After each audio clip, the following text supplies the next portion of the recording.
یہی ہے آرزو تعلیم قرآن عام ہو جائے، یہی ہے آرزو تعلیم قرآن عام ہو جائے۔ الحمدللہ رب العالمین والصلاة والسلام علی سید المرسلین، اما بعد فاعوذ باللہ من الشیطان الرجیم، بسم اللہ الرحمن الرحیم۔ الصلاة والسلام علیک یا رسول اللہ وعلی آلک واصحابک یا حبیب اللہ، الصلاة والسلام علیک یا نبی اللہ وعلی آلک واصحابک یا نور اللہ۔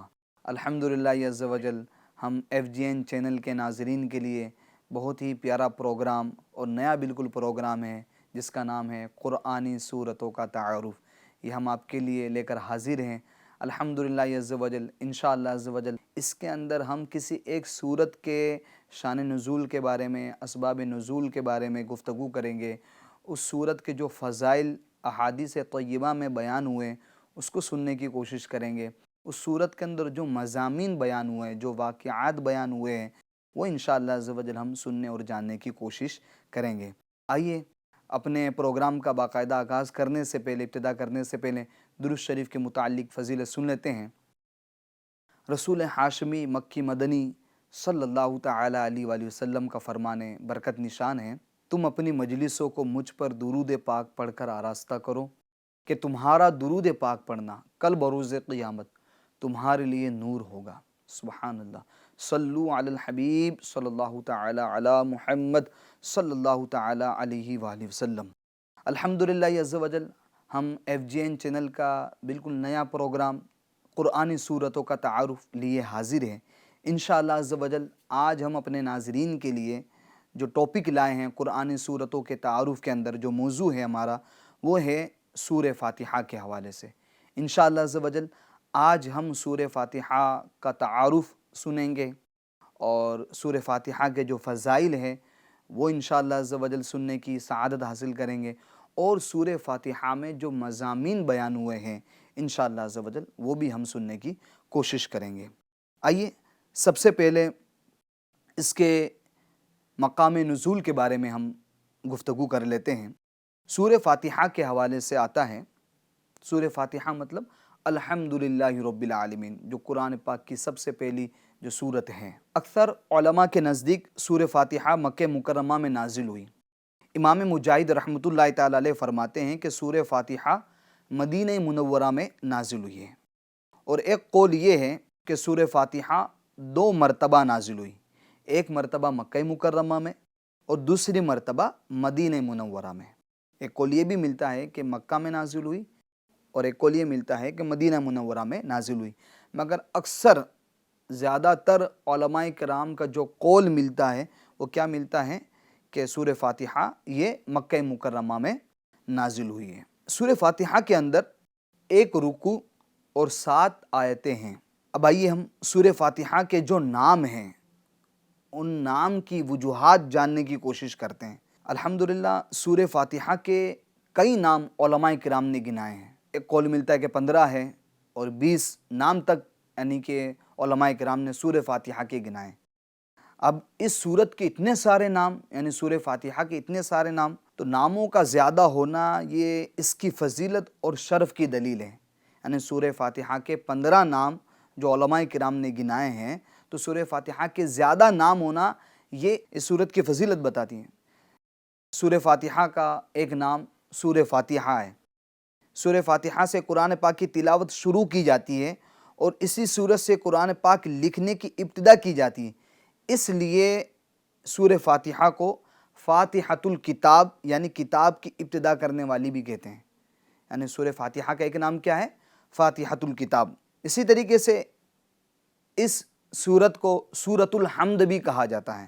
ایک نام اس کا کیا ہے سورہ فاتحہ کا؟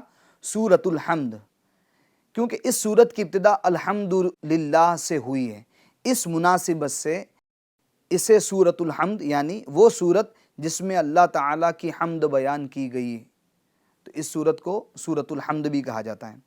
سورہ فاتحہ کا ایک نام ام القرآن اور ام الکتاب بھی ہے، کیونکہ قرآن پاک کی اصل ہے۔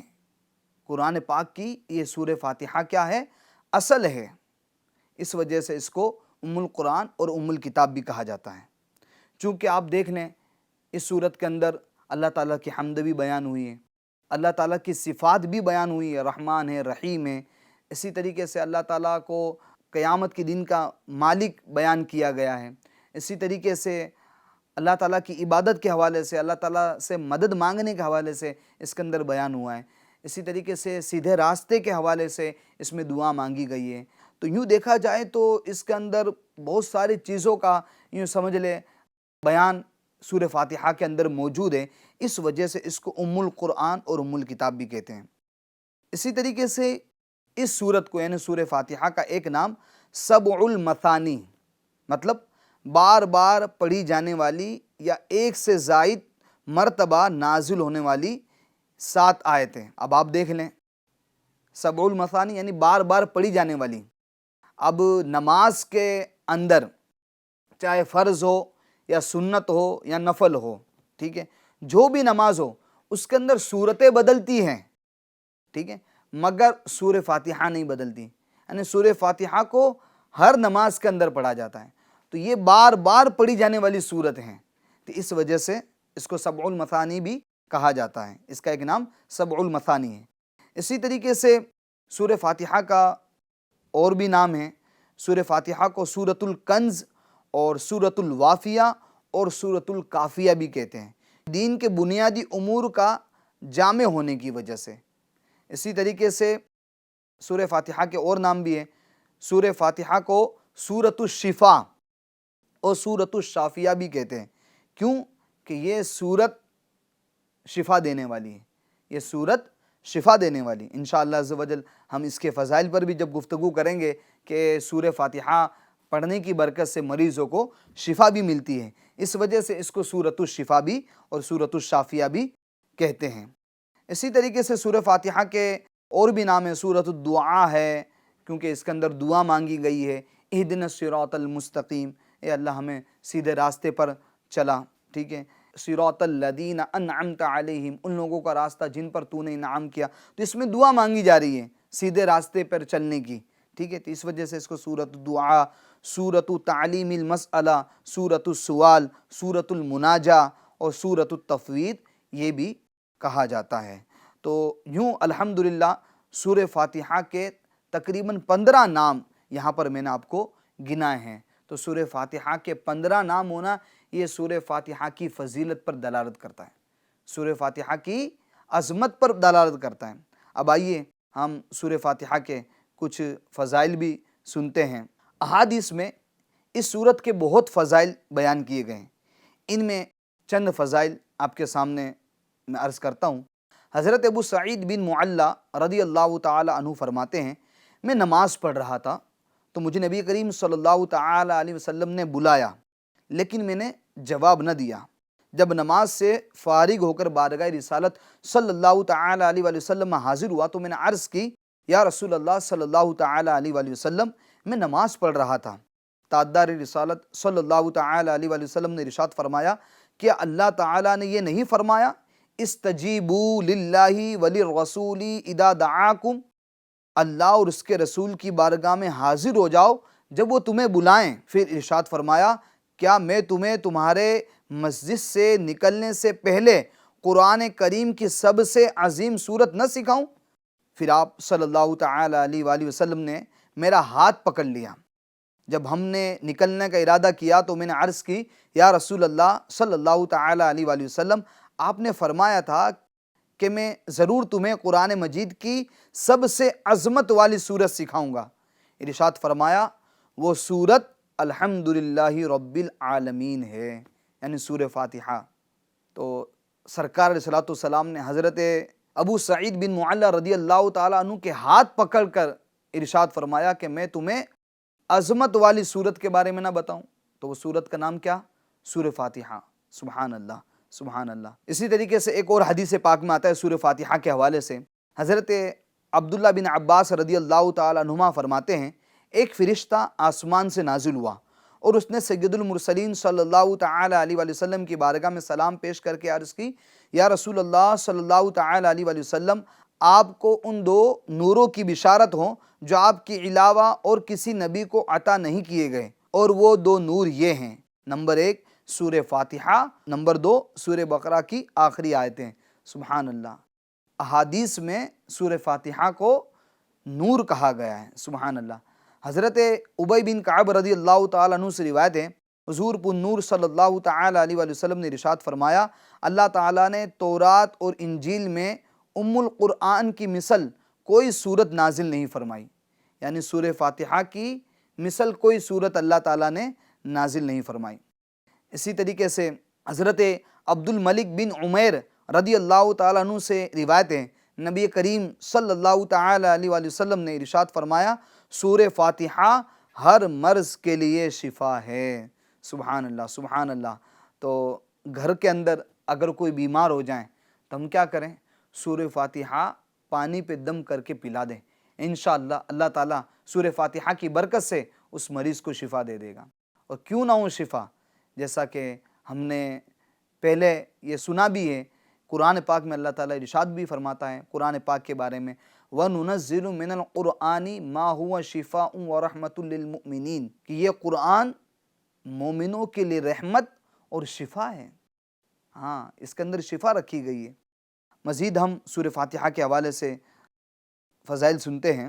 حضور صلی اللہ تعالی علیہ وآلہ وسلم نے فرمایا کہ سورہ فاتحہ ہر مرض کی دوا ہے۔ اس سورت کا ایک نام شافیہ اور ایک نام سورۃ الشفا ہے، اس لیے کہ یہ ہر مرض کے لیے شفا ہے۔ سبحان اللہ۔ 100 مرتبہ سورہ فاتحہ پڑھ کر جو دعا مانگی جائے اس کو اللہ پاک قبول فرماتا ہے۔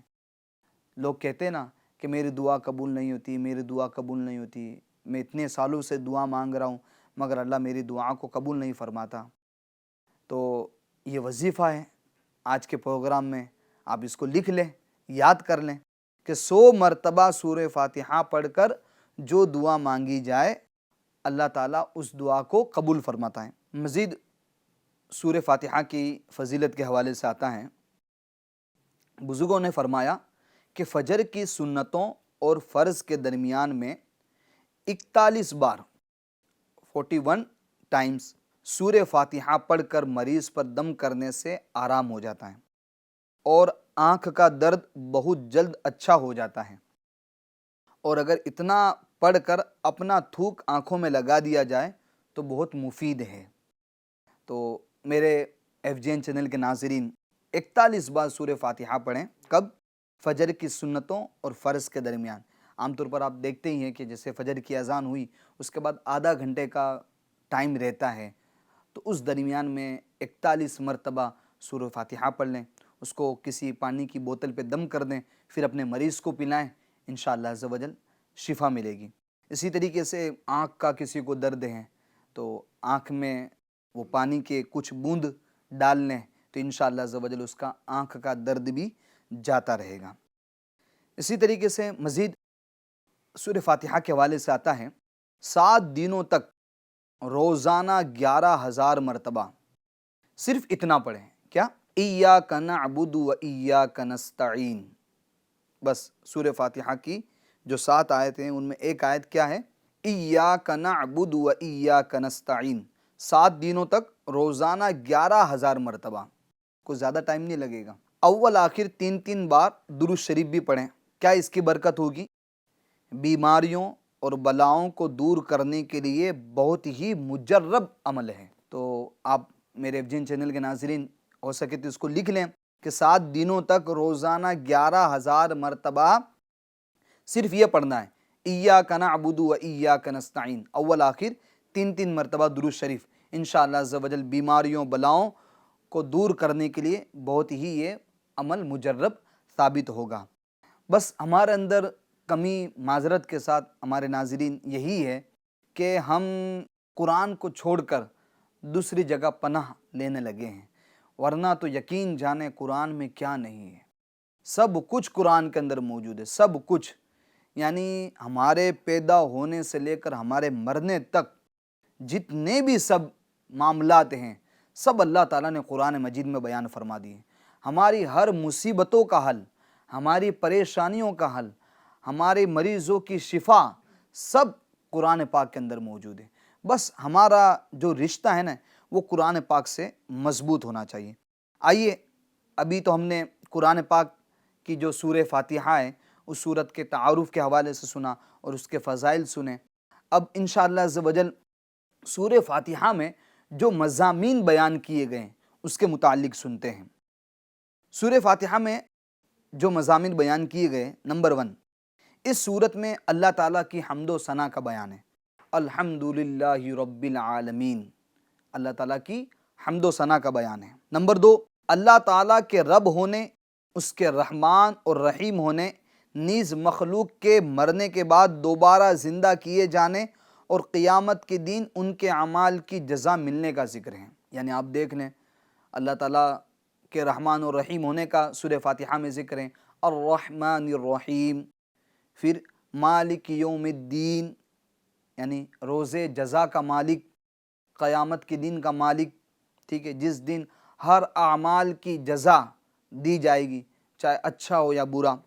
اسی طریقے سے سورہ فاتحہ کے اندر جو مضامین بیان کیے گئے اس میں سے ایک مضمون کیا ہے؟ صرف اللہ تعالیٰ کے عبادت کا مستحق ہونے اور اس کے حقیقی مددگار ہونے کا تذکرہ ہے۔ ایاک نعبد و ایاک نستعین، ہم تجھی کو پوجتے ہیں، یعنی ہم اللہ ہی کو پوجتے ہیں، اللہ ہی کی عبادت کرتے ہیں۔ و ایاک نستعین، اور ہم اللہ سے مدد طلب کرتے ہیں۔ اب اس میں آپ کو میں ایک یہاں پر نقطہ بیان کرنا چاہوں گا، وہ یہ، جیسے سورہ فاتحہ کے اندر ہیں وَإِيَّاكَ نَسْتَعِينُ، ہم تجھی سے مدد طلب کرتے ہیں۔ تو بعض لوگ یہاں پر اعتراض کرتے ہیں کہ مدد صرف اللہ سے مانگنی چاہیے، اللہ کے علاوہ کسی سے مدد نہیں مانگنی چاہیے، اللہ کے علاوہ مدد مانگنا یہ درست نہیں ہے، اس طرح بعض لوگ کہتے ہیں۔ تو اب آپ دیکھیں، میں آپ کو قرآن پاک سے ہی بتاؤں گا کہ مدد مانگنا اللہ کے علاوہ یہ جائز ہے۔ جیسا کہ اللہ تعالیٰ قرآن مجید میں ارشاد فرماتا ہے، وَلَوْ أَنَّهُمْ إِذْ ظَلَمُوا أَنفُسَهُمْ جَاءُوكَ فَاسْتَغْفَرُوا اللَّهَ وَاسْتَغْفَرَ لَهُمُ الرَّسُولُ لَوَجَدُوا اللَّهَ تَوَّابًا رَحِيمًا، میرے وہ بندو جو اپنی جانوں پر ظلم کر بیٹھو، یعنی گناہ کر بیٹھو، تو میرا رب کیا ارشاد فرما رہے ہیں؟ جاؤکا، کہ وہ میرے محبوب کے پاس آئے، وہ میرے محبوب کی بارگاہ میں حاضری دیں۔ اب آپ ایف جین چینل کے ناظرین سوچیں، بندہ گناہ کر رہا ہے، بندہ نافرمانی کر رہا ہے، نافرمانی کس کی کر رہا ہے؟ اللہ کی کر رہا ہے، ٹھیک ہے، گناہ کر کے ناراض کس کو کر رہا ہے؟ اللہ کو کر رہا ہے، مگر اللہ اپنے پاس نہیں بلا رہا ہے۔ اللہ پاک کیا ارشاد فرما رہا ہے کہ جاؤ کا، کس کے پاس آئے وہ؟ اے محبوب تیرے بارگاہ میں حاضر ہو۔ یہ قرآن پاک سنا رہا ہوں، قرآن پاک میں ہے، جاؤ کا، اے محبوب تیری بارگاہ میں حاضر ہو۔ پھر کیا کرے؟ فاستغفر اللہ، تیری بارگاہ میں حاضر ہو کر تجھے وسیلہ بنا کر فاستغفر اللہ، اللہ سے مغفرت چاہیں، اپنے گناہوں کی معافی مانگے۔ واستغفر لہم الرسول، رسول صلی اللہ تعالی وسلم، آقا علیہ الصلوۃ والسلام ہماری سفارش کر اللہ تعالیٰ کی بارگاہ میں گناہوں کی معافی کی۔ پھر کیا ہوگا؟ جب ایسا ہوگا، یعنی جو اپنی جانوں پر ظلم کر بیٹھیں، جو گناہ کر بیٹھیں، سرکار علیہ الصلوۃ والسلام کی بارگاہ میں حاضر ہوئیں، حاضر ہونے کے بعد سرکار کو وسیلہ بنائیں اور سرکار علیہ الصلوۃ والسلام ان کی سفارش اللہ تعالیٰ کی بارگاہ میں رکھے، تو میرا رب ارشاد فرماتا ہے لَوَجَدُوا اللَّهَ تَوَّابًا رَحِيمًا، ضرور وہ اللہ کو توبہ قبول کرنے والے اور رحم کرنے والے پائیں گے۔ سبحان اللہ، اپنے رب کو وہ توبہ قبول کرنے والا اور رحم کرنے والا پائے گا۔ تو آپ دیکھیں، یہاں تو میرا رب خود اپنے محبوب کے پاس بھیج رہا ہے، اپنے محبوب کو وسیلہ بنانے کا کہہ رہا ہے۔ ہمارا عقیدہ یہی ہے کہ حقیقی مدد اللہ تعالیٰ ہی کرتا ہے، حقیقی شفا یہ اللہ تعالیٰ ہی دیتا ہے۔ ہاں، جو بندے ہیں، اولیاء ہیں، انبیاء ہیں، وہ ذریعہ بنتے ہیں، وہ وسیلہ بنتے ہیں، اور ہم وسیلے کے منکر بھی نہیں ہیں، کیونکہ اللہ تعالیٰ خود قرآن مجید میں ارشاد فرماتا ہے یا ایھا الذین آمنوا اتقوا اللہ، اے ایمان والو اللہ سے ڈرو، وابتغوا الیہ الوسیلہ، اور وسیلہ تلاش کرو، وسیلہ تلاش کرو۔ یہ قرآن پاک خود اللہ تعالیٰ ارشاد فرما رہے کہ وسیلہ ڈھونڈو۔ اسی طرح اللہ تعالیٰ قرآن مجید میں ارشاد فرماتا ہے یا ایھا الذین آمنوا اتقوا اللہ، اے ایمان والو اللہ سے ڈرو، وکونوا مع الصادقین، اور سچوں کے ساتھ ہو جاؤں، سچوں کے ساتھ ہو جاؤں۔ تو یہ جو فرشتوں نے مدد کی بدر کے اندر، تو وہ کس نے مدد کی؟ اللہ نے اپنے فرشتوں کو ذریعہ بنایا۔ دیکھو قرآن مجید میں وَلَقَدْ نَصَرَكُمُ اللَّهُ بِبَدْرٍ وَأَنْتُمْ أَذِلَّةٌ، قرآن پاک میں تحقیق کہ تمہاری اللہ تعالیٰ نے مدد کی۔ مدد کے لیے کون آئے؟ فرشتہ آئے، مگر قرآن پاک میں نسبت مدد کی کس کی طرف کی جا رہی؟ اللہ تعالیٰ کی طرف کی جا رہی۔ تو پتہ کیا چلا؟ حقیقی مدد کرنے والا اللہ تعالیٰ ہے، مگر فرشتے ذریعہ بنے، وسیلہ بنے۔ اسی طریقے سے حضرت سلیمان علیہ السلام نے اپنے وزیر آصف بن برقیہ کو کہا بلقیس کا تخت لانے کے لیے، تو پلک جھپکتے ہی آپ کے جو وزیر تھے حضرت آصف بن برقیہ رضی اللہ تعالیٰ عنہ، وہ فوراً انہوں نے پلک جھپکتے ہی بلقیس کا تخت جو کئی میلوں دور تھا، کئی دروازوں کے اندر بند تھا، اس کو لا کے حاضر کر دیا۔ تو یہاں حضرت سلیمان علیہ السلام نے مدد کس سے مانگی؟ کس سے مدد مانگی؟ اپنے وزیر آصف بن برقیہ سے، اور انہوں نے پلک جھپکتے ہی آپ کی مدد کی۔ اب مدد کرنے کے بعد جب آصف بن برقیہ نے پلک جھپکتے ہی بلقیس کا تخت سامنے لا کر رکھ دیا، تو اس پر حضرت سلیمان علیہ السلام نے کیا جملہ ارشاد فرمایا جس کو اللہ تعالیٰ نے قرآن میں بھی نقل کیا ہے، ہَذَا مِن فضل ربی، یہ میرے رب کا فضل ہے۔ یعنی آصف بن برقیہ، تو جو پلک جھپکتے ہی بلقیس کے تخت کو میرے سامنے حاضر کر دیا ہے، تو یہ جو تجھے طاقت و قوت ملی ہے، یہ سب کیا ہے؟ میرے رب کا فضل ہے۔ پتہ یہ چلا کہ حقیقی مدد کرنے والی ذات تو اللہ تعالیٰ کی ہی ہے، مگر بندے کیا بنتے ہیں؟ وسیلہ بنتے ہیں، بندے ذریعہ بنتے ہیں۔ تو یہ جو آیت کریمہ ہے وَإِيَّاكَ نَسْتَعِينُ، کہ ہم تجھی سے ہی مدد طلب کرتے ہیں، تو اس کا مطلب ہرگز یہ نہیں ہے کہ صرف اللہ سے ہی مدد مانگنی چاہیے، باقی غیر اللہ سے مدد مانگنا یہ ناجائز و حرام ہے وغیرہ وغیرہ، ایسا کچھ بھی نہیں ہے۔ ہم غیر اللہ سے مدد مانگ سکتے ہیں، غیر اللہ سے مدد مانگنا یہ جائز ہے۔ تو اللہ تعالیٰ کے جو انبیاء ہے، اولیاء ہے، نیک بندے ہیں، بزرگان دین ہیں، یہ اللہ کی عطا سے مدد کرتے ہیں، اللہ کی عطا سے مدد کر۔ ہم کہاں کہہ رہے بھئی یہ خود اپنے ذاتی طور پر مدد کر رہے ہیں، بلکہ یہ اللہ ان کو عطا کرتا ہے، یہ آگے بڑھاتے ہیں۔ ٹھیک ہے، مزید سورہ فاتحہ میں جو مضامین بیان ہوئے وہ یہ کہ دعا کے آداب کا بیان، اور اللہ تعالیٰ سے دین حق اور صراط مستقیم کی طرف ہدایت ملنے، نیک لوگوں کے حال سے موافقت اور گمراہوں سے اجتناب یعنی دور رہنے کی دعا مانگنے کی تعلیم ہے۔ ہاں دیکھ لیں آپ، اہدنا الصراط المستقیم، اے اللہ تعالیٰ ہمیں سیدھے راستے پر چلا۔ ٹھیک ہے، اب سیدھا راستہ کون سا؟ اللہ تعالیٰ خود قرآن مجید میں آگے ارشاد فرما رہا ہے صراط الذین انعمت علیہم، ان لوگوں کا راستہ جن پر اللہ تعالیٰ نے انعام کیا، جن پر اللہ تعالیٰ نے کیا کیا؟ انعام کیا۔ اب اللہ تعالیٰ نے انعام کن لوگوں پر کیا؟ آئیے ہم قرآن پاک کی دوسری آیت سے معلوم کرتے ہیں۔ اللہ تعالیٰ قرآن مجید میں ارشاد فرماتا ہے وَمَن يُطِعِ اللَّهَ وَالرَّسُولَ، وہ جنہوں نے اللہ اور اس کے رسول کی اطاعت و فرما برداری کی، فَأُولَٰئِكَ الَّذِينَ أَنْعَمَ اللَّهُ عَلَيْهِم مِّنَ النَّبِيِّينَ وَالصِّدِّيقِينَ وَالشُّهَدَاءِ وَالصَّالِحِينَ، وہ جنہوں نے اللہ اور اس کے رسول کی اطاعت و فرما برداری کی، تو ان لوگوں پر اللہ تعالیٰ نے انعام کیا۔ وہ کون ہیں منعم علیہ جن پر اللہ تعالیٰ نے انعام و اکرام کیا؟ نبیین، صدیقین، شہداء اور صالحین۔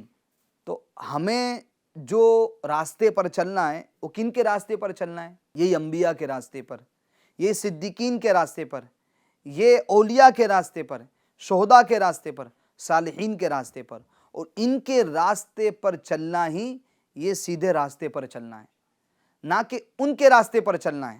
غیر المغضوب علیہم ولا الضالین، ان لوگوں کے راستے پر نہیں جن پر اللہ نے غضب کیا، اور نہ ان لوگوں کے راستے پر چلنا ہے جو بہکے ہوئے ہیں، جو گمراہ ہیں۔ تو قرآن پاک کی سورہ فاتحہ کے اندر ہم نے یہ بھی جانا کہ ہمیں سیدھے راستے پر چلنا ہے، صراط مستقیم پر چلنا ہے۔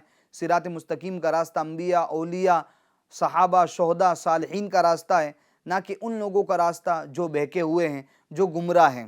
اب آپ دیکھیں کہ آپ کی دوستی یاری کس سے ہیں؟ جو معاذ اللہ اللہ کے بارے میں غلط عقیدہ رکھتا ہے، کیا اس سے ہماری دوستی یاری ہے؟ معاذ اللہ جو سرکار علیہ السلام کے بارے میں غلط عقیدہ رکھتا ہے، کیا اس سے ہماری دوستی یاری ہے؟ کس سے دوستی ہے ہماری؟ تو ہمیں دوست بنانے ہیں، اور اگر ہمیں سنگت اپنانی ہے اور ہمیں جن کا ساتھ چاہیے، جن کے ہمیں ساتھ رہنا ہے، وہ کون ہیں؟ صادقین، وکونوا مع الصادقین، سچوں کے ساتھ ہو جاؤ، سچوں کے ساتھ۔ اور ظاہر سی بات، انبیاء، اولیاء، صحابہ، شہداء، اللہ کے نیک بندے یہ سچے ہوتے ہیں۔ اللہ کے برگزیدہ بندے جھوٹ تھوڑی بولتے معاذ اللہ۔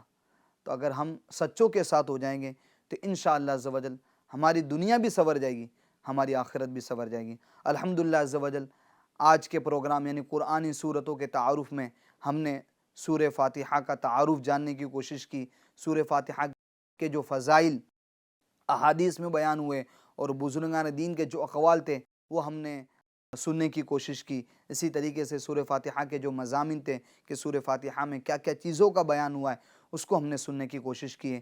انشاءاللہ عز و جل اگلے پروگرام میں ایک نئی صورت کے ساتھ، اس کے تعارف کے ساتھ ہم حاضر ہو گئے۔ جب تک کے لیے آپ اپنا خیال رکھیے اور ہمیں اجازت دیجیے۔ اللہ تعالیٰ کی بارگاہ میں دعا ہے کہ اللہ تعالیٰ ہمیں فیضان قرآن سے مالا مال فرمائے اور زیادہ سے زیادہ قرآن پاک کی تلاوت کرنے کی توفیق عطا فرمائے۔ آمین بجاہ النبی الامین صلی اللہ تعالی علیہ وآلہ وسلم۔ یہی ہے آرزو